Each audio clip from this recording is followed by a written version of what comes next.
வணக்கம் நேயர்களே. நீங்கள் கேட்கப் போகும் கதை எழுத்தாளர் சல்மா அம்ஜத்கான் எழுதிய உன்னை என்றும் காதல் செய்வேனே. கதையின் குரலாய் நான் காமாட்சி ஹரிஹரன். அத்தியாயம் 7. பிரியா இயந்திரம் போல் ஆனந்தின் பின்னால் சென்றாள்.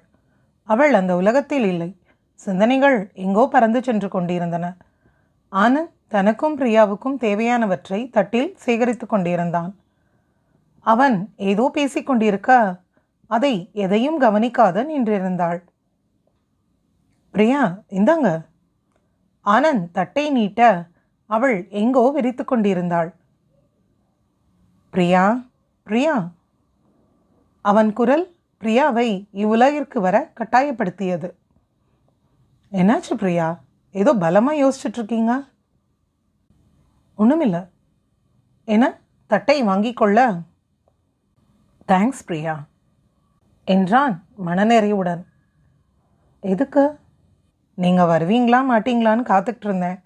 நீங்கள் வரதை பார்த்ததும் ரொம்ப சந்தோஷம் ஆயிடுச்சு. அதை எப்படி சொல்கிறதுன்னு தெரியல. பிரியா அமைதியாக இருக்க, இதை விட்டால் வேறு சந்தர்ப்பம் கிடைக்காது போய்விடும் என மனதில் தைரியத்தை ஏற்படுத்தி கொண்டான். பிரியா, சொல்லுங்க. ரொம்ப நாளாகவே உங்ககிட்ட ஒரு விஷயம் சொல்லணும்னு இருந்தேன் என ஆனந்த் தயங்க, சொல்லுங்க என அவனை உற்சாகப்படுத்தினாள். அது எப்படி சொல்கிறதுன்னு தெரியல. அவன் எதை பற்றி பேசுகிறான் என்பதை தெளிவாக அறிந்திருந்தாள் பிரியா. அதை அவன் சொல்ல தயங்குகிறான் என புரிந்து கொண்டாள். இதுதான் தக்க சமயம் என நினைத்து அவளை பற்றிய உண்மைகளை அவனிடம் கூறிவிடலாம் என முடிவு செய்துவிட்டாள். அவர்கள் இருவரை சுற்றி யாரும் இல்லை. பிரியா, நான் உங்களை என்ன லவ் பண்ணுறீங்களா ஆனந்த்? பிரியா, அதை அவளிடமிருந்து எதிர்பாராத ஆனந்த் அதிர்ந்தான். அதை இன்று ஒப்புக்கொள்ளாவிட்டால் பின்பு எப்போதும் ஒப்புக்கொள்ள முடியாமல் போய்விடும் என்று தனது பார்வையை தட்டை விட்டு அகற்றாமலேயே கூறினான். ஆமாம் பிரியா, நான் உங்களை லவ் பண்ணுறேன். இதை நான் எத்தனையோ தடவை சொல்ல முயற்சி பண்ணியிருக்கேன். ஆனால் அதை சொல்ல தைரியம் இல்லைன்னு சொல்ல முடியாது. எங்கே நான் சொல்லி நீங்கள் ரிஜெக்ட் பண்ணிடுவீங்களோன்ற பயம்தான். நீங்கள் ரிஜெக்ட் பண்ணிட்டா அதை தாங்கிக்கிற சக்தி என்கிட்ட இல்லைங்க. நான் உடைஞ்சு போயிடுவேன். நீங்கள் இல்லாமல் என் வாழ்க்கையை நினச்சி கூட பார்க்க முடியல. என்னை நீங்கள் காதலிங்கன்னு நான் சொல்லலை. உங்களுக்காக ஒரு ஜீவன் காத்துக்கிட்டு இருக்குன்னு மட்டும் ஃபீல் பண்ணினா போதும். நிச்சயம் உங்களுக்கு என்னை பிடிக்கும். நீங்கள் எல்லாத்தையும் இப்போவே சொல்லுங்கன்னு நான் சொல்லலை. நீங்கள் நல்லா யோசிச்சு பாருங்கள். நிறைய டைம் எடுத்துக்கோங்க. ஒரு நல்ல பதிலை மட்டும் சொல்லுங்கள். நீங்கள் இப்படியெல்லாம் பேசுவீங்கன்னு நான் நினச்சி கூட பார்த்ததில்லை ஆனந்த். உங்களுக்கு என்னை பற்றி எதுவும் தெரியாது. அப்படி இருக்கும்போது நீங்கள் எப்படி என்ன? பிரியா, எனக்கு உங்களை பற்றி தெரியும். என்ன தெரியும் என்னை பற்றி? உங்கள் கேரக்டர் பார்த்ததுக்கு அப்புறம் தான் உங்களை இன்னும் அதிகமாக காதலிக்க ஆரம்பித்தேன். என்னை பற்றின்னு சொன்னால் அது என்னோடய கேரக்டர் இல்லை, என்னோடய பாஸ்ட். பிரியா, பாஸ்ட்டுங்கிறது ஹிஸ்ட்ரி. அதை பற்றி தெரிஞ்சு என்ன ஆக போகுது? அதை மாற்ற முடியாது. அதை பற்றி யோசித்து எதுவும் ஆக போகிறதில்ல. நாம் வருங்காலத்தை பற்றி யோசிக்கலாம். இன்றைக்கி என்னன்னு யோசிக்கலாம். இல்லை ஆனந்த், சில கடந்த காலம் ரொம்ப முக்கியம். அந்த கடந்த கால வரலாறு வேணால் மாற்ற முடியாமல் இருக்கலாம். ஆனால் அந்த வரலாறு விட்டு சென்ற சுவடு எப்பவும் ஆழ் மனசில் இருந்துக்கிட்டே தான் இருக்கும். அதை நீங்கள் புரிஞ்சுக்கணும். நீங்கள் எதையும் என்கிட்ட சொல்லணும்னு நினைக்கிறீங்க. சரி, சொல்லுங்கள். சொல்கிறேன், ஆனால் இப்போ இல்லை. இன்றைக்கி உங்கள் பிறந்த நாள். நீங்கள் சந்தோஷமாக இருக்கீங்க, அப்படியே இருங்க. சரி, நீங்கள் எப்போ சொல்லணுமோ அப்போ சொல்லுங்கள். அப்படி சொல்லும்போது நீங்களும் என்னை லவ் பண்ணுறீங்கன்னு சேர்த்து சொல்லிடுங்க. நான் இன்னும் சந்தோஷப்படுவேன். ஆனந்தின் பேச்சுக்கு ஒரு வெற்று புன்னகையை மட்டுமே பதிலாய் அளிக்க முடிந்தது பிரியாவால். அவனது சிரிப்பை இவள் சோகத்தை கொண்டு மாற்ற விரும்பாமல் அமைதியாக இருந்துவிட்டாள் போலும். அவளுடைய உண்மையை கூறியிருந்தால் அது எதிர்காலத்தில் வந்து நின்றிருக்காது. விதி யாரை விட்டது? அத்தியாயம் 8. பிறந்தநாள் கொண்டாட்டம் முடிந்ததும் கடற்கரையை நாடிச் சென்றாள் பிரியா. கரையின் காதில் ரகசியம் சொல்லி ஓடிச் செல்லும் அலைகள், ஆறுதல் கூற நான் வருகிறேன் என உரசி செல்லும் ஜில்லென்ற காற்று. ஏனோ இதையெல்லாம் ரசிக்க இன்று பிரியாவிற்கு மனம் வரவில்லை. ஆனந்திற்கு தன் மீது ஈர்ப்பு இருப்பது பிரியாவிற்கு தெரியும். திடீரென காதலை வெளிப்படுத்துவான் என பிரியா எதிர்பார்க்கவில்லை.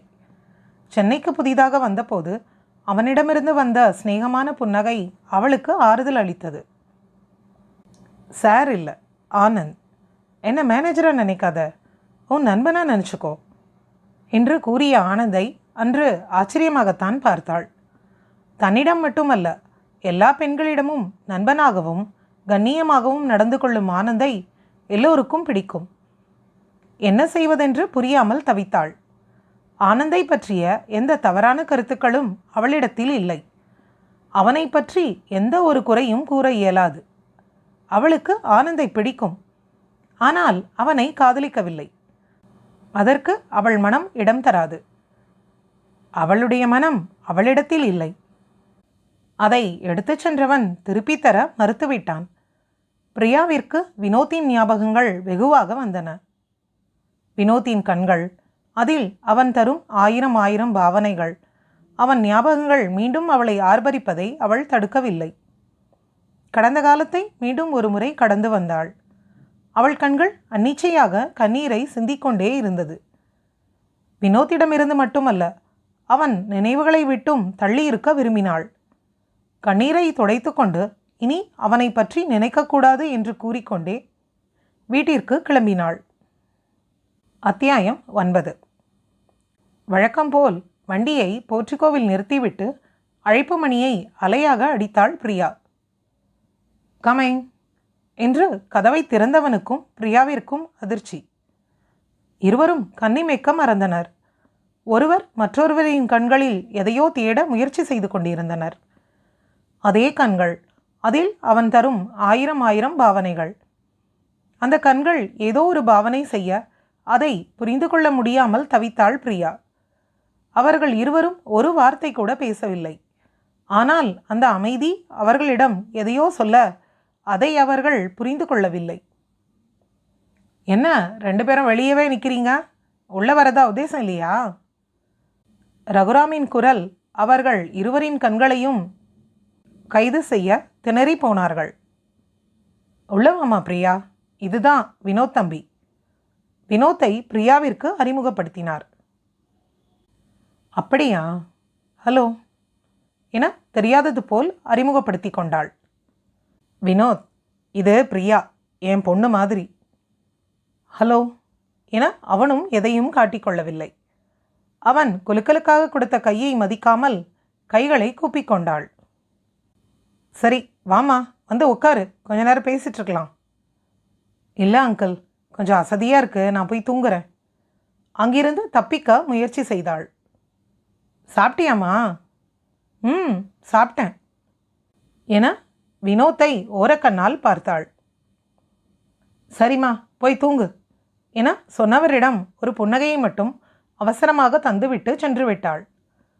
தன் அறையின் கதவை சாத்திவிட்டு அப்படியே தரையில் உட்கார்ந்தாள். அவன் ஏன் இங்கு வந்தான்? எதற்காக வந்தான்? திரும்ப என் வாழ்க்கையில் எதற்கு வந்தான்? எப்போதோ சேகரித்த கண்ணீர் அணையை திறந்தது போல ஓடிக்கொண்டிருந்தது. அவளுக்கு கத்த வேண்டும் போல் இருந்தது. வாயை பொத்திக்கொண்டு அழுதாள். ஏன் அழுகிறோம், எதற்காக அழுகிறோம் என்பதை கூட தெரிந்து கொள்ளாமல் அழுதாள். அதற்கான காரணத்தை அவளால் புரிந்து கொள்ள முடியவில்லை. அந்த சூழ்நிலையில் புரிந்து கொள்ள முயற்சி செய்யவும் இல்லை. அமைதியான ஓலக்குரல் மட்டும் ஒலித்தது. அவளது இதய துடிப்பு அறை முழுவதும் எதிரொலித்தது. மூச்சுவிட சிரமப்பட்டாள். ஆனால் அதற்காக அவள் கவலைப்படவில்லை. அவள் தொடர்ந்து அழுது கொண்டே இருந்தாள். அவளுடைய மனதிலும் மூளையிலும் எந்த ஒரு நினைவலைகளும் இல்லை. வெற்றிடம் மட்டுமே இருந்தது. ஒரு இயந்திரமாய் கதறிக்கொண்டிருந்தாள்.